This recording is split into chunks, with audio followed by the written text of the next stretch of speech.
Ay, ina, nagdudugo ka na, sir. Aray, inaagnas ka na. Tinan mo pati yung balat niya, di ba?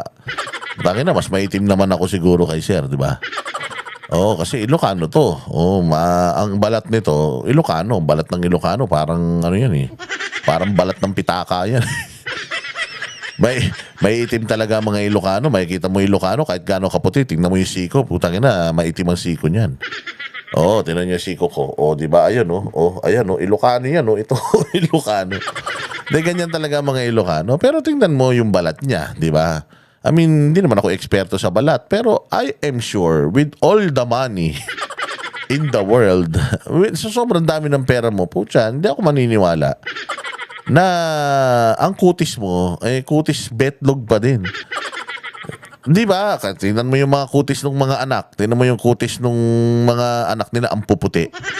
Ang gaganda ng kutis. Bakit? Kasi nga, alaga na. O, ito, walang alaga to. O, kasi nga, ang feeling nila, ang pugi-pugi nila, feeling nila, ang galing-galing nila, ang bango-bango nila.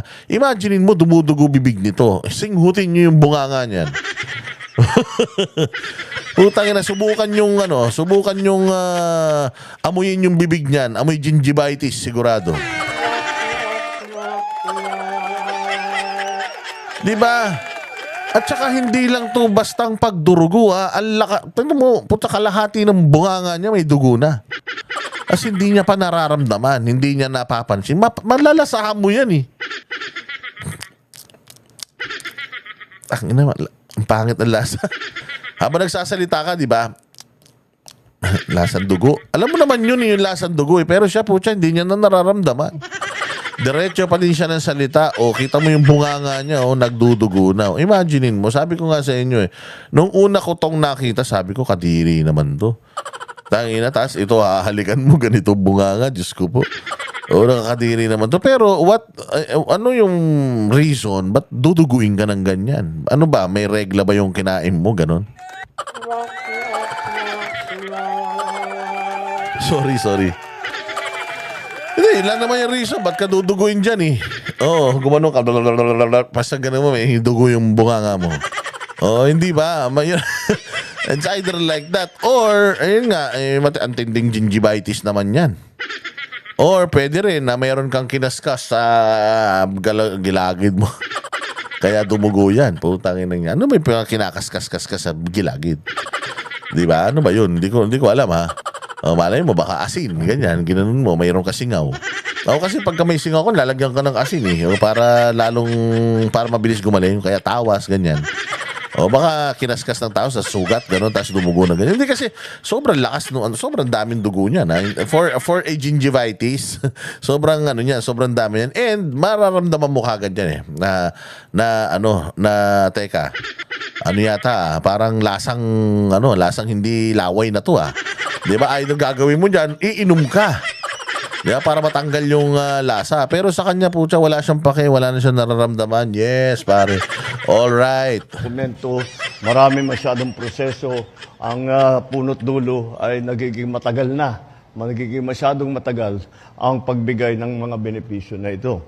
Kaya't ang aming ginawa ay sabi ko, tayo na ang magbuo ng mga dokumento. Tayo na ang mag-ayos ng kanilang mga pangangailangan upang dapat sa araw na ito maibigay na natin. Kaya kayo, mga beneficiaries ng ating mga programa para sa mga pamilya ng mga nasawi habang sila ay nagsiservisyo sa bansa, ay ngayong araw na ito, masasabi ko, maibibigay na namin lahat ng inaantay ninyo na napakatagal. Hindi dapat naging ganito katagal. Ang ating ginagawa po ngayong araw, tinitiyak po natin na lahat po na... Naman sabihin nyo na naman, AI na naman yan. O, baka naman AI lang to. O, baka naman AI lang to. Tapos AI, tapos mayroong command na bleeding gums. Ganun. Bleeding mouth. Pero, yun nga, ang maganda tong na to. Okay ka lang ba, Mr. President? Are you still okay, Mr. President? O, kasi baka mamaya yan, meron ka ng sakit na hindi mo alam. Pa-check up ka na, sir. Kasi, ang tindi, oh. Mukha ka ng buhay na inaagnas. So, tama nga yata yung sinasabi ng kapatid ni Pangulo. Parang ka ng buhay na inaagnas. So, tama nga yata yung sinasabi ng kapatid ni Pangulo. Parang ka ng Walking Dead. Oh, para ka ng walang kaluluwa, sir. Oh, yung mata mo, ang dilim na. Yung itsura mo, ang ano na. Hulas na hulas na. Sabi ko nga, may make-up ka na ng lagay na yan. Pero tingnan mo yung itsura mo. Para ka ng para ka nagmamantika na di ko malaman kung nagmamantika ka ba o naglalangis. Ano bang tawag dyan? O sinusunog na ba yung kaluluwa mo sa impyerno kaya yung mantika ng katawan mo lumalabas na? Kasi kung mapapansin mo talaga, sobrang dark na ng pagkatao nitong ating presidente dahil nakita naman natin yung mga kahayupan na nangyari sa bayang Pilipinas. Mantakin mo. Kini-question ngayon itong PNP, itong si General Torre doon sa kanyang mga ginawang mali sa pag-aresto kay Pangulong Duterte at ultimong siya ay pinangangaralan ng mga experts at ng mga taong may alam sa batas na wala sa proseso yung ginawa niya at lumabag siya sa sistema proseso at lumabag siya sa batas doon sa lumabag siya sa kanyang or nagmalabis siya sa kanyang kapangyarihan nung siya ay nag-aaresto kay Pangulong Duterte.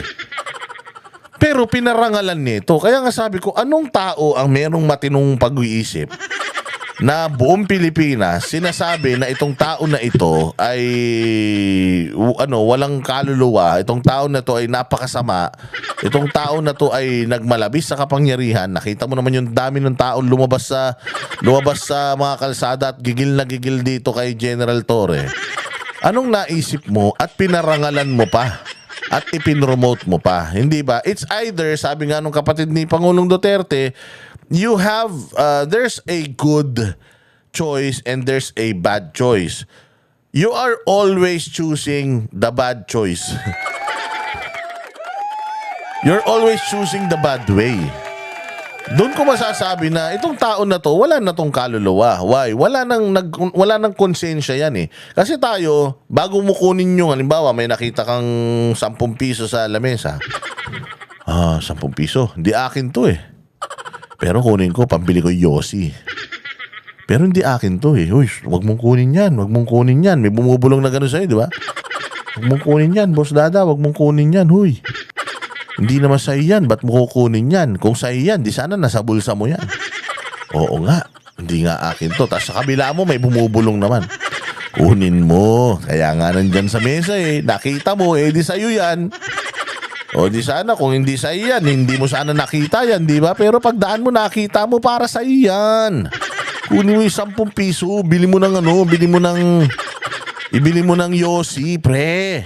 O sabi sa kabila, huwag ka makinig dyan, demonyo yan. Hindi sa iyan, Boss Dada, kung sa iyan, nasa pitaka mo yan. Tapos talagang gano'n, meron naglalaban, meron kang konsensya kapag gano'n. Pero ito wala na, putang ina yung good conscience niya, wala na. Wala na yung good conscience, puro yung masama na lang. Eh, ano mo yan, maganda Pilipinas, huwag ka mag-alala, ituloy mo lang. O ano ginagawa mo ngayon, ituloy mo lang. Pucha, punta, nakita mo, nagbubunyi yung mga tao sa labas. Hindi si Duterte pinagbubunyi niyan, ikaw. Ang ganda ng ginagawa mo, sir. Opo. Pati ipatawag mo si Fajardo at saka si Torre. I-promote mo sila, ang gagaling ng mga pulis niyan. Oh, sunod lang siya ng sunod. Kung ano, so ano na talaga yan? Wala nang kaluluwa itong mamang to. Kaya makikita mo, even yung katawan niya deteriorates. O sabi ko nga, di ba, karma is digital. Nakikita nyo, madaming mga malalaking tao ngayon na dati parang untouchable, unbeatable, ang yayaman. They have all the power and money. They have all the contracts. They are sobrang sikat to the point na they are earning millions of pesos per shooting. Ganyan sila dati, di ba? Look at them now. Look at how deteriorating yung kanilang mga situations ngayon. Tinan mo yung mga sakit. The mere fact na ang lilinis sa katawan niyan. They're so vain. But look at what's happening to them. Hindi ba? Kaya nga magsilbing aral na to sa lahat ng mga gumagawa ng kabulastugan sa Pilipinas. Oo, napakahirap na yung huling yugto ng buhay mo